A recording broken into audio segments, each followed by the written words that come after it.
A mansão Vanderbilt se erguia, fria e imponente. Um labirinto de luxo estéril, onde o dinheiro havia comprado tudo, exceto a paz. Em seu interior, Marcus Vanderbilt, um bilionário outrora indomável, encolhia-se, consumido por uma doença degenerativa que nem toda a sua fortuna e os melhores médicos do mundo puderam deter. O desespero pairava no ar denso do quarto, pesado com o cheiro de antissépticos caros e a amargura de uma vida desperdiçada em busca de poder. Seus olhos, antes dominadores, agora carregavam o peso de uma impotência que ele jamais imaginou sentir. Nenhuma fortuna comprava a saúde, nem o tempo. A notícia da existência de Mateus, um garoto de 12 anos de uma comunidade carente, chegou aos ouvidos de Marcos como um sussurro distante, trazida por um empregado que ainda guardava alguma fé no invisível. Mateus era conhecido por sua capacidade singular de acalmar os aflitos, de ver a alma por trás da dor. Para Marcos, aquilo era um absurdo, uma superstição tola, mas o tédio e o desespero de seus últimos dias o levaram a um ato de cinismo.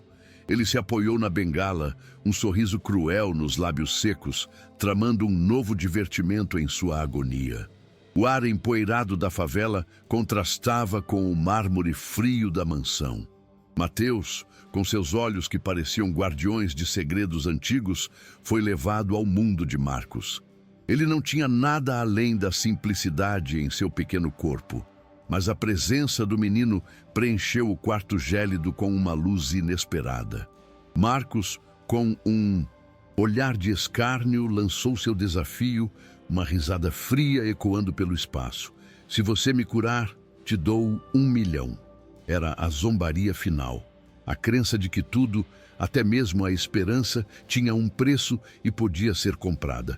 O que faria aquele menino diante de tal desprezo?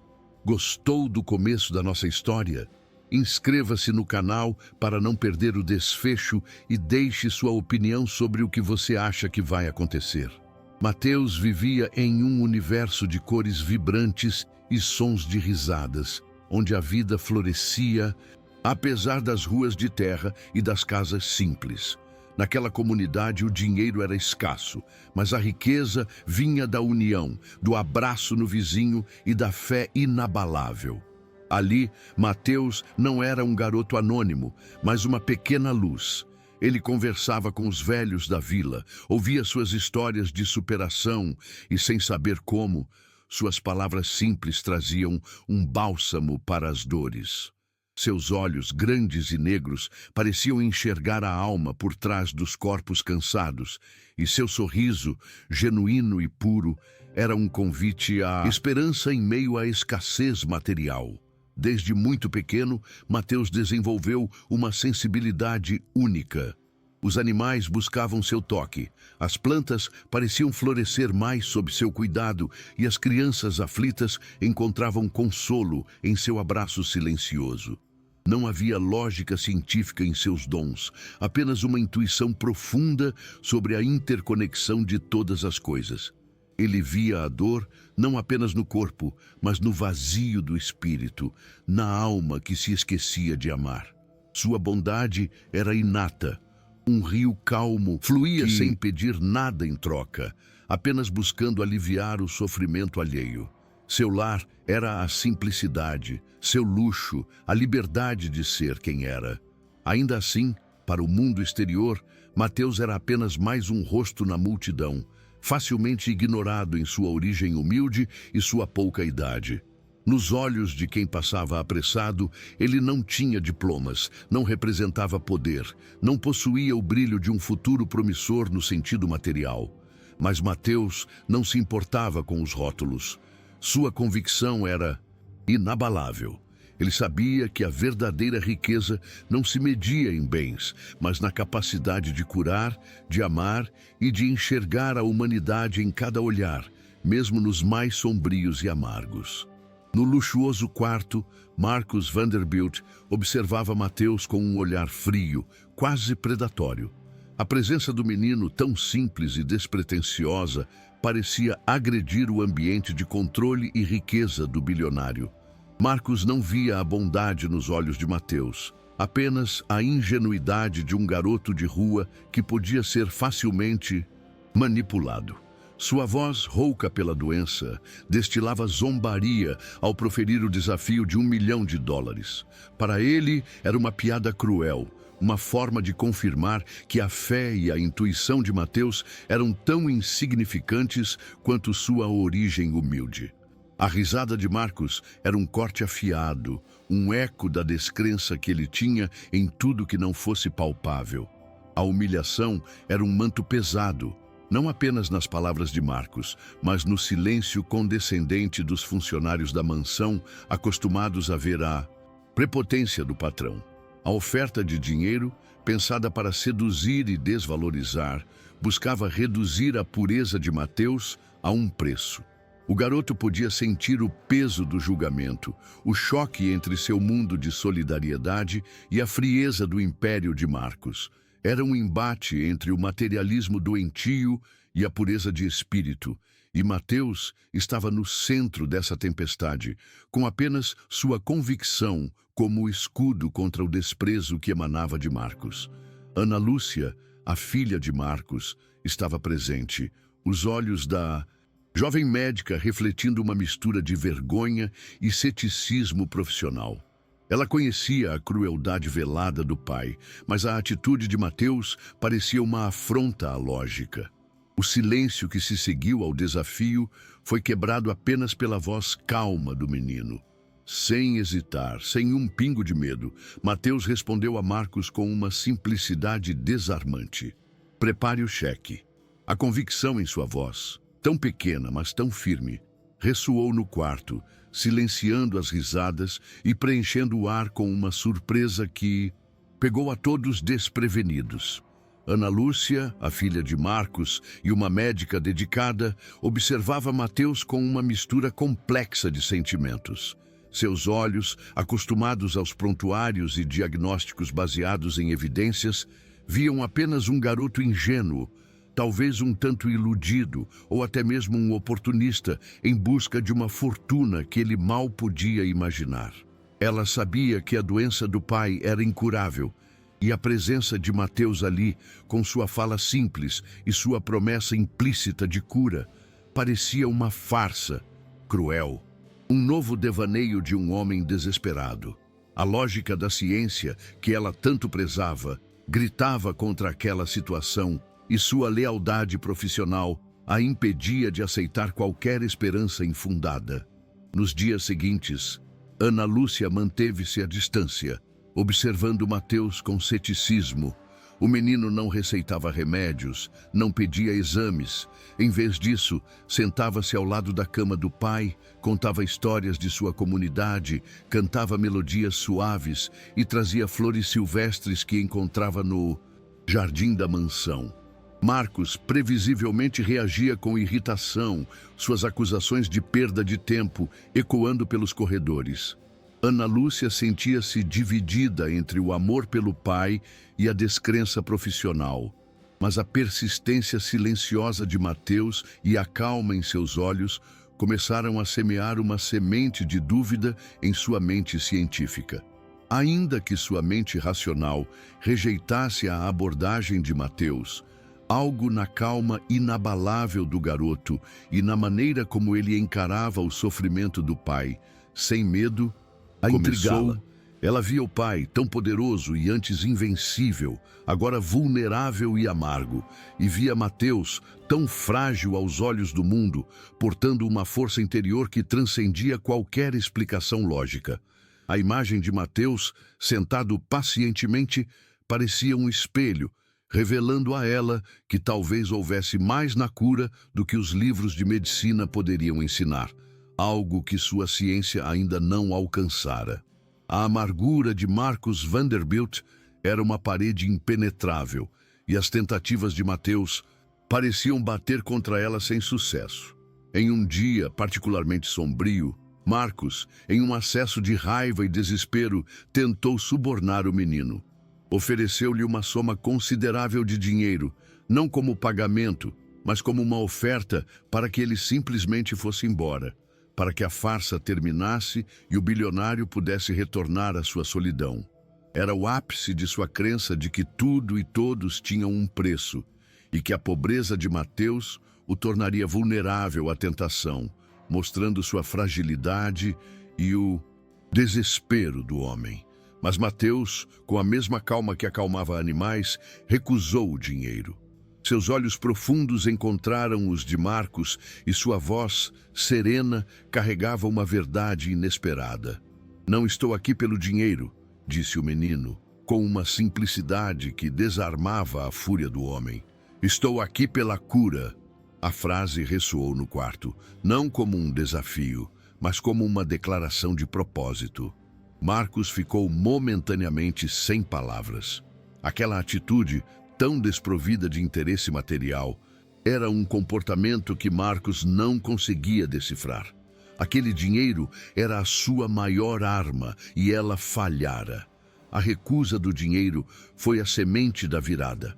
Marcos esperava ganância, mas encontrou pureza. Ele ainda estava irritado, mas uma rachadura, minúscula como a rosca de um parafuso, surgiu em sua couraça. Mateus, por sua vez, sentia a dor da resistência do homem, e em noites secretas suas lágrimas molhavam o travesseiro.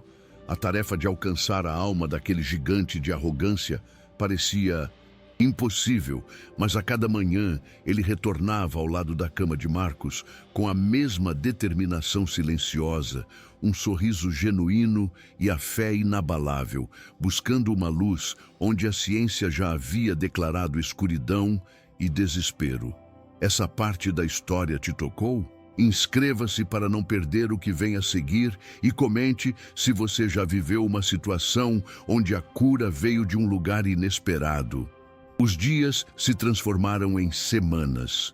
Mateus continuava com sua rotina simples, sentado ao lado de Marcos, não como um médico, mas como um contador de histórias. Ele falava sobre a vida em sua comunidade, sobre as perdas e as superações, a resiliência das pessoas que, mesmo sem nada, encontravam a alegria na partilha e no perdão. Ele cantava as canções que sua avó lhe ensinara, melodias que falavam de terra e de cura. Cada palavra, cada nota, cada flor silvestre trazida por Mateus era uma pequena agulha, perfurando a couraça de amargura que Marcos havia construído ao longo dos anos, uma armadura que o protegia tanto da dor quanto da vulnerabilidade humana. Lentamente, as histórias de Mateus começaram a desenterrar memórias há muito tempo reprimidas na mente de Marcos. Não eram lembranças da doença física, mas fragmentos de um passado esquecido, de arrependimentos não resolvidos, uma mágoa antiga contra um sócio que o traíra, ou talvez a lembrança de uma filha que ele havia afastado com sua busca implacável por poder. Cada palavra de Mateus sobre gratidão e perdão era um espelho, mostrando a Marcos a fonte de sua verdadeira enfermidade, um coração endurecido pelo rancor, uma alma isolada pelo orgulho e pela incapacidade de se permitir amar ou ser amado, um vazio que o dinheiro nunca preenchera. Até então, Marcos havia chorado apenas pela dor física e pela frustração de sua impotência. Mas após semanas de convivência com a paciência inabalável de Mateus, um momento de profunda vulnerabilidade o atingiu. Em um colapso emocional avassalador, lágrimas brotaram, não de angústia pela doença, de um alívio catártico. Era o choro de uma alma se libertando, o som de um perdão que ele negou a si mesmo por décadas. O corpo de Marcos ainda estava fragilizado, mas sua alma, finalmente, começava a respirar, inundada por uma paz que nenhum medicamento ou terapia intensiva havia sido capaz de provocar antes. O choro de Marcos, alto e descontrolado, ecoou pela mansão, quebrando o silêncio opressor de antes. Ana Lúcia, que observava de longe, correu para o quarto, esperando o pior. Mas o que viu não era a agonia da doença, e sim a libertação de uma alma. Seu pai, o homem de ferro que jamais demonstrara fraqueza, estava ali, vulnerável, e uma emoção pura que ela nunca tinha presenciado irradiava dele. Os olhos de Ana Lúcia, antes marcados pelo ceticismo, agora se encheram de lágrimas de compreensão. O mundo dela, tão bem definido pela ciência, balançava diante daquela cena, revelando uma dimensão de cura que seus livros não poderiam explicar. No dia seguinte, a transformação de Marcos era palpável. Ele ainda estava doente fisicamente, mas a amargura que o consumia havia desaparecido. Seu olhar para Mateus não era mais de zombaria, e sim de um respeito profundo, uma gratidão silenciosa que transbordava. Era como se a mansão inteira tivesse respirado um ar novo. Os empregados, antes tensos, agora se moviam com uma leveza diferente. O peso da arrogância de Marcos havia se dissipado, substituído por uma estranha, mas bem-vinda sensação de paz que se espalhava por todos os cantos daquele lugar que antes era um túmulo de luxo e desespero. Ana Lúcia sentiu uma profunda humildade invadi-la. Sua crença inabalável na medicina convencional havia sido confrontada e expandida. Ela viu em Mateus não um curandeiro místico, mas um ser humano que, com pura empatia e intuição, havia alcançado onde a lógica e a tecnologia falharam. Aos poucos, a barreira entre a ciência e a fé em seu coração desmoronava. Ela olhou para Mateus com uma nova admiração e para seu pai com um amor renovado, compreendendo que a verdadeira cura, muitas vezes, começava no espírito e que a sabedoria podia vir de onde menos se esperava. Em um gesto de profunda humildade e reconhecimento de sua própria transformação, Marcos chamou seu advogado. Não pediu o cheque de 1 milhão para Mateus. Em vez disso, ditou um novo testamento, um que refletia a cura de sua alma. Uma doação substancial para a comunidade de Mateus, um fundo de amparo para crianças carentes e, o mais significativo, uma parte de seu império para Ana Lúcia. Ele pediu que ela usasse os recursos para fundar um centro de saúde holística, um lugar que unisse a medicina tradicional àquelas abordagens que tratavam o espírito, a compaixão e a conexão humana. Foi uma redenção silenciosa, um legado de cura verdadeira que o dinheiro jamais poderia ter comprado. Marcus Vanderbilt não se casou com Mateus, como zombeteiramente havia proposto, mas ofereceu algo infinitamente mais valioso, a libertação de sua alma e a paz que ele tanto buscara em vão. Mateus, com seu sorriso sereno, não pediu nada para si. Seus olhos, que viam além das aparências, apenas observaram o brilho de paz no olhar de Marcos, um brilho que não existia antes. A doença física do bilionário talvez não tivesse cura aos olhos da ciência, mas sua alma encontrou a libertação, a cura silenciosa que só a humanidade poderia oferecer, transformando o desespero em um propósito nobre. A história de Mateus e Marcos ecoa uma lição profunda. A maior cura não reside em riquezas ou em avanços científicos, mas na compaixão que acolhe, no perdão que liberta e na capacidade de enxergar a dignidade em cada ser humano, independentemente de sua origem ou status. A arrogância e o isolamento são as verdadeiras enfermidades do espírito, e a genuína fortuna floresce na conexão humana e na coragem de ser vulnerável. Mateus, o menino subestimado, provou que a medicina da alma é a mais poderosa de todas e que a luz mais pura brilha onde o coração se permite curar. Se essa história tocou seu coração, curta o vídeo, deixe seu comentário dizendo de onde você está nos assistindo e inscreva-se no canal para mais narrativas que inspiram e emocionam. A mansão Vanderbilt se erguia, fria e imponente, um labirinto de luxo estéril onde o dinheiro havia comprado tudo, exceto a paz. Em seu interior, Marcus Vanderbilt, um bilionário outrora indomável, encolhia-se. consumido por uma doença degenerativa que nem toda a sua fortuna e os melhores médicos do mundo puderam deter. O desespero pairava no ar denso do quarto, pesado com o cheiro de antissépticos caros e a amargura de uma vida desperdiçada em busca de poder. Seus olhos, antes dominadores, agora carregavam o peso de uma impotência que ele jamais imaginou sentir. Nenhuma fortuna comprava a saúde, nem o tempo. A notícia da existência de Mateus, um garoto de 12 anos de uma comunidade carente, chegou aos ouvidos de Marcos como um sussurro distante, trazida por um empregado que ainda guardava alguma fé no invisível. Mateus era conhecido por sua capacidade singular de acalmar os aflitos, de ver a alma por trás da dor. Para Marcos, aquilo era um absurdo, uma superstição tola. Mas o tédio e o desespero de seus últimos dias o levaram a um ato de cinismo. Ele se apoiou na bengala, um sorriso cruel nos lábios secos, tramando um novo divertimento em sua agonia. O ar empoeirado da favela contrastava com o mármore frio da mansão.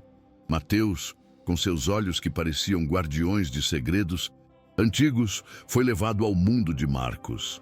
Ele não tinha nada além da simplicidade em seu pequeno corpo, mas a presença do menino preencheu o quarto gélido com uma luz inesperada. Marcos, com um olhar de escárnio, lançou seu desafio, uma risada fria ecoando pelo espaço. Se você me curar, te dou 1 milhão. Era a zombaria final, a crença de que tudo, até mesmo a esperança, tinha um preço e podia ser comprada. O que faria aquele menino diante de tal desprezo? Gostou do começo da nossa história? Inscreva-se no canal para não perder o desfecho e deixe sua opinião sobre o que você acha que vai acontecer. Mateus vivia em um universo de cores vibrantes e sons de risadas, onde a vida florescia apesar das ruas de terra e das casas simples. Naquela comunidade, o dinheiro era escasso, mas a riqueza vinha da união, do abraço no vizinho e da fé inabalável. Ali, Mateus não era um garoto anônimo, mas uma pequena luz. Ele conversava com os velhos da vila, ouvia suas histórias de superação e, sem saber como, suas palavras simples traziam um bálsamo para as dores. Seus olhos grandes e negros pareciam enxergar a alma por trás dos corpos cansados, e seu sorriso, genuíno e puro, era um convite à esperança em meio à escassez material.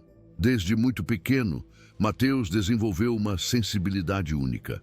Os animais buscavam seu toque, as plantas pareciam florescer mais sob seu cuidado, e as crianças aflitas encontravam consolo em seu abraço silencioso. Não havia lógica científica em seus dons, apenas uma intuição profunda sobre a interconexão de todas as coisas. Ele via a dor não apenas no corpo, mas no vazio do espírito, na alma que se esquecia de amar. Sua bondade era inata, um rio calmo que fluía sem pedir nada em troca, apenas buscando aliviar o sofrimento alheio. Seu lar era a simplicidade, seu luxo, a liberdade de ser quem era. Ainda assim, para o mundo exterior, Mateus era apenas mais um rosto na multidão, facilmente ignorado em sua origem humilde e sua pouca idade. Nos olhos de quem passava apressado, ele não tinha diplomas, não representava poder, não possuía o brilho de um futuro promissor no sentido material. Mas Mateus não se importava com os rótulos. Sua convicção era inabalável. Ele sabia que a verdadeira riqueza não se media em bens, mas na capacidade de curar, de amar e de enxergar a humanidade em cada olhar, mesmo nos mais sombrios e amargos. No luxuoso quarto, Marcus Vanderbilt observava Mateus com um olhar frio, quase predatório. A presença do menino, simples e despretensiosa, parecia agredir o ambiente de controle e riqueza do bilionário. Marcus não via a bondade nos olhos de Mateus, apenas a ingenuidade de um garoto de rua que podia ser facilmente manipulado. Sua voz, rouca pela doença, destilava zombaria ao proferir o desafio de US$ 1 milhão. Para ele, era uma piada cruel, uma forma de confirmar que a fé e a intuição de Mateus eram tão insignificantes quanto sua origem humilde. A risada de Marcos era um corte afiado, um eco da descrença que ele tinha em tudo que não fosse palpável. A humilhação era um manto pesado, não apenas nas palavras de Marcos, mas no silêncio condescendente dos funcionários da mansão, acostumados a ver a prepotência do patrão. A oferta de dinheiro, pensada para seduzir e desvalorizar, buscava reduzir a pureza de Mateus a um preço. O garoto podia sentir o peso do julgamento, o choque entre seu mundo de solidariedade e a frieza do império de Marcos.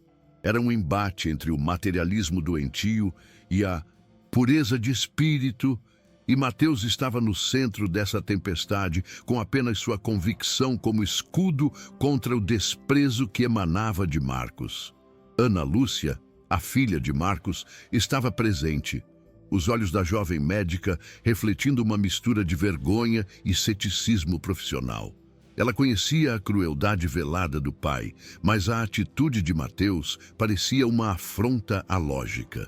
O silêncio que se seguiu ao desafio foi quebrado apenas pela voz calma do menino.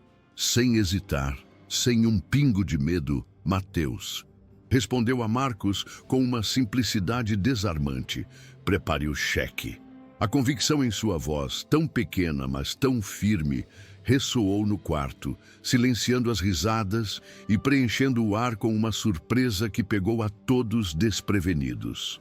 Ana Lúcia, a filha de Marcos e uma médica dedicada, observava Mateus com uma mistura complexa de sentimentos. Seus olhos, acostumados aos prontuários e diagnósticos baseados em evidências, viam apenas um garoto ingênuo, talvez um tanto iludido, ou até mesmo um oportunista em busca de uma fortuna que ele mal podia imaginar. Ela sabia que a doença do pai era incurável, e a presença de Mateus ali, com sua fala simples e sua promessa implícita de cura, parecia uma farsa cruel, um novo devaneio de um homem desesperado. A lógica da ciência, que ela tanto prezava, gritava contra aquela situação, e sua lealdade profissional a impedia de aceitar qualquer esperança infundada. Nos dias seguintes, Ana Lúcia manteve-se à distância, observando Mateus com ceticismo. O menino não receitava remédios, não pedia exames. Em vez disso, sentava-se ao lado da cama do pai, contava histórias de sua comunidade, cantava melodias suaves e trazia flores silvestres que encontrava no jardim da mansão. Marcos, previsivelmente, reagia com irritação, suas acusações de perda de tempo ecoando pelos corredores. Ana Lúcia sentia-se dividida entre o amor pelo pai e a descrença profissional. Mas a persistência silenciosa de Mateus e a calma em seus olhos começaram a semear uma semente de dúvida em sua mente científica. Ainda que sua mente racional rejeitasse a abordagem de Mateus, algo na calma inabalável do garoto e na maneira como ele encarava o sofrimento do pai sem medo começou a intrigá-la. Ela via o pai, tão poderoso e antes invencível, agora vulnerável e amargo, e via Mateus, tão frágil aos olhos do mundo, portando uma força interior que transcendia qualquer explicação lógica.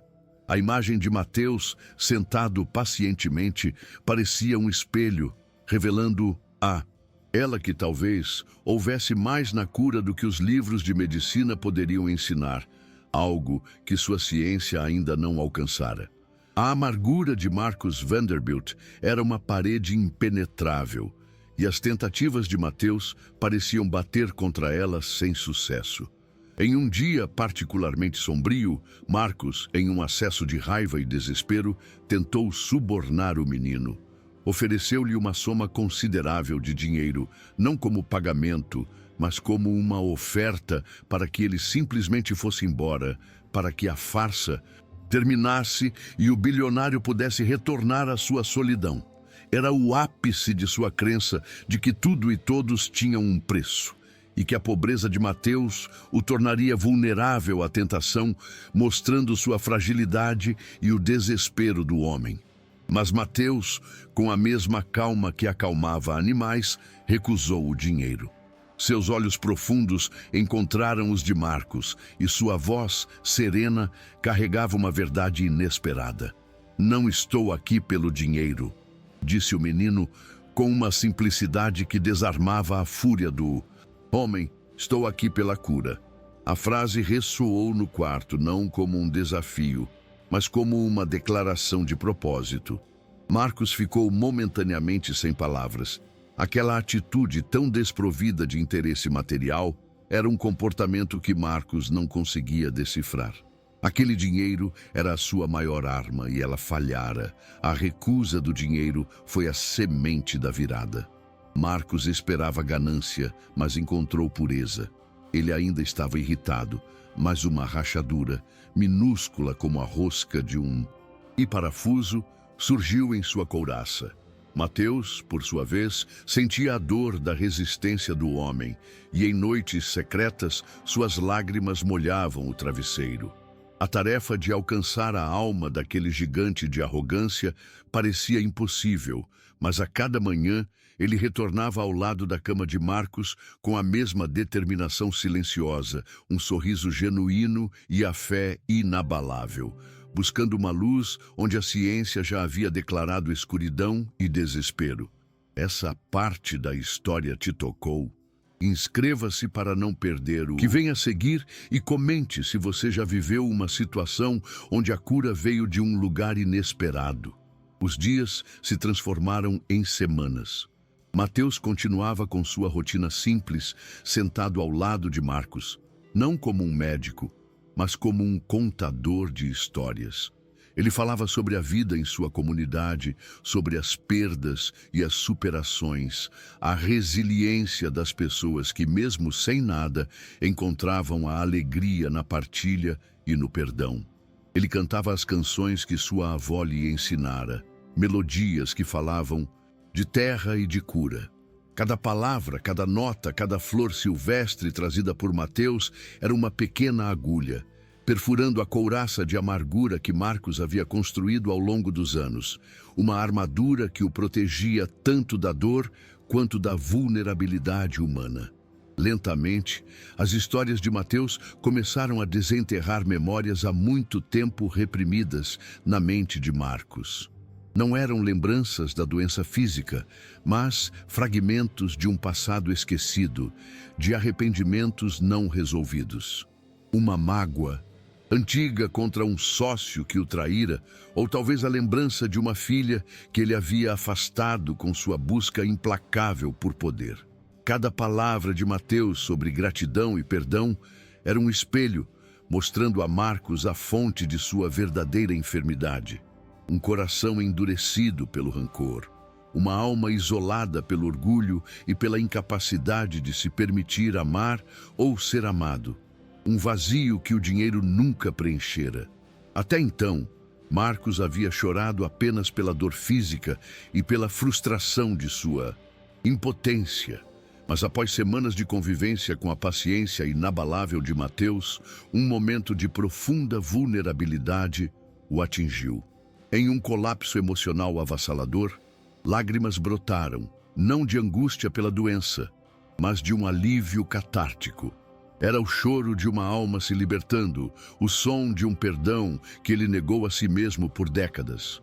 O corpo de Marcos ainda estava fragilizado, mas sua alma, finalmente, começava a respirar, inundada por uma paz que nenhum medicamento ou terapia intensiva havia sido capaz de provocar antes.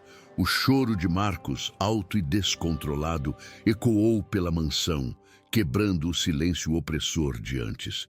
Ana Lúcia, que observava de longe, correu para o quarto, esperando o pior. Mas o que viu não era a agonia da doença, e sim a libertação de uma alma. Seu pai, o homem de ferro que jamais demonstrara fraqueza, estava ali, vulnerável, e uma emoção pura que ela nunca tinha presenciado irradiava dele. Os olhos de Ana Lúcia, antes marcados pelo ceticismo, agora se encheram de lágrimas de compreensão. O mundo dela, tão bem definido pela ciência, balançava diante daquela cena, revelando uma dimensão de cura que seus livros não poderiam explicar.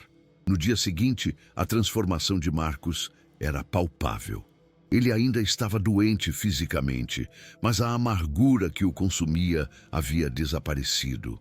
Seu olhar para Mateus não era mais de zombaria, e sim de um respeito profundo. Uma gratidão silenciosa que transbordava. Era como se a mansão inteira tivesse respirado um ar novo. Os empregados, antes tensos, agora se moviam com uma leveza diferente. O peso da arrogância de Marcos havia se dissipado, substituído por uma estranha, mas bem-vinda, sensação de paz que se espalhava por todos os cantos daquele lugar que antes era um túmulo de luxo e desespero. Ana Lúcia sentiu uma profunda humildade invadi-la. Sua crença inabalável na medicina convencional havia sido confrontada e expandida. Ela viu em Mateus não um curandeiro místico, mas um ser humano que, com pura empatia e intuição, havia alcançado onde a lógica e a tecnologia falharam. Aos poucos, a barreira entre a ciência e a fé em seu coração desmoronava. Ela olhou para Mateus com uma nova admiração e para seu pai com um amor renovado, compreendendo que a verdadeira cura, muitas vezes, começava no espírito e que a sabedoria podia vir de onde menos se esperava. Em um gesto de profunda humildade e reconhecimento de sua própria transformação, Marcos chamou seu advogado. Não pediu o cheque de $1 milhão para Mateus. Em vez disso, ditou um novo testamento, um que refletia a cura de sua alma. Uma doação substancial para a comunidade de Mateus, um fundo de amparo para crianças carentes e, o mais significativo, uma parte de seu império para Ana Lúcia. Ele pediu que ela usasse os recursos para fundar um centro de saúde holística, um lugar que unisse a medicina tradicional àquelas abordagens que tratavam o espírito, a compaixão e a conexão humana. Foi uma redenção silenciosa, um legado de cura verdadeira que o dinheiro jamais poderia ter comprado. Marcus Vanderbilt não se casou com Mateus, como zombeteiramente havia proposto, mas ofereceu algo infinitamente mais valioso: a libertação de sua alma e a paz que ele tanto buscara em vão. Mateus, com seu sorriso sereno, não pediu nada para si. Seus olhos, que viam além das aparências, apenas observaram o brilho de paz no olhar de Marcos, um brilho que não existia antes. A doença física do bilionário talvez não tivesse cura aos olhos da ciência, mas sua alma encontrou a libertação, a cura silenciosa que só a humanidade poderia oferecer, transformando o desespero em um propósito nobre. A história de Mateus e Marcos ecoa uma lição profunda. A maior cura não reside em riquezas ou em avanços científicos, mas na compaixão que acolhe, no perdão que liberta e na capacidade de enxergar a dignidade em cada ser humano, independentemente de sua origem ou status. A arrogância e o isolamento são as verdadeiras enfermidades do espírito. E a genuína fortuna floresce na conexão humana e na coragem de ser vulnerável. Mateus, o menino subestimado, provou que a medicina da alma é a mais poderosa de todas e que a luz mais pura brilha onde o coração se permite curar. Se essa história tocou seu coração, curta o vídeo, deixe seu comentário dizendo de onde você está nos assistindo e inscreva-se no canal para mais narrativas que inspiram e emocionam.